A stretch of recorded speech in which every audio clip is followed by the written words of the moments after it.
welcome to my YouTube channel. Today I'm going to show you how to fix the regex match error from pytube. So the thing that you should do is go to your file explorer. Once inside your file explorer, enter your local disk, which is your hard drive. When you are inside your hard drive, enter your users.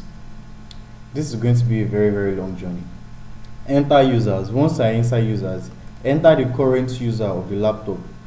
I entered IODG because that's my name and I'm the user of the laptop. So once you are inside user, enter Appdata. Once you are inside Appdata, enter local. Once you are inside local, once I enter inside local, enter programs. So once you are inside programs, enter Python. Then once I inside Python, enter the Python folder that is there.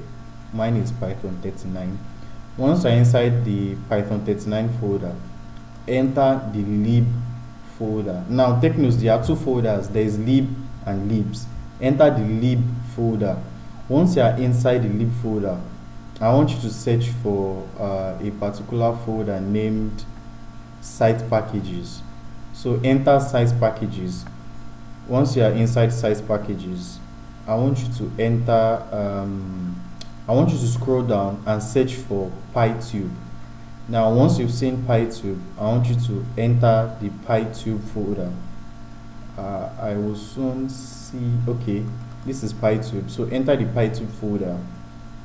Once you are inside the pytube folder, notice there is a file named cipher.py. Now I want you to open your code editor. Open your code editor. Open this file. Open this file with your code editor.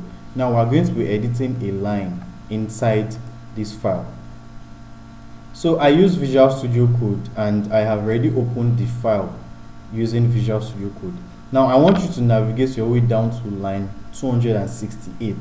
We are going to edit this particular line here. Now I have the new code that we're going to put there inside this text file.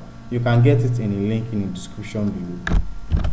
So we're just going to come to this line, clear everything in line 268, and we are going to replace it. We're going to replace it with the new one we just copied. You can get this line of code from in the description below. And then once you have done, just save this, close it, and run your pytube Python program again, and it's definitely going to work. If you like seeing content like this and if this was helpful, please don't forget to like, share, and subscribe. Stay tuned for more videos like this. Bye.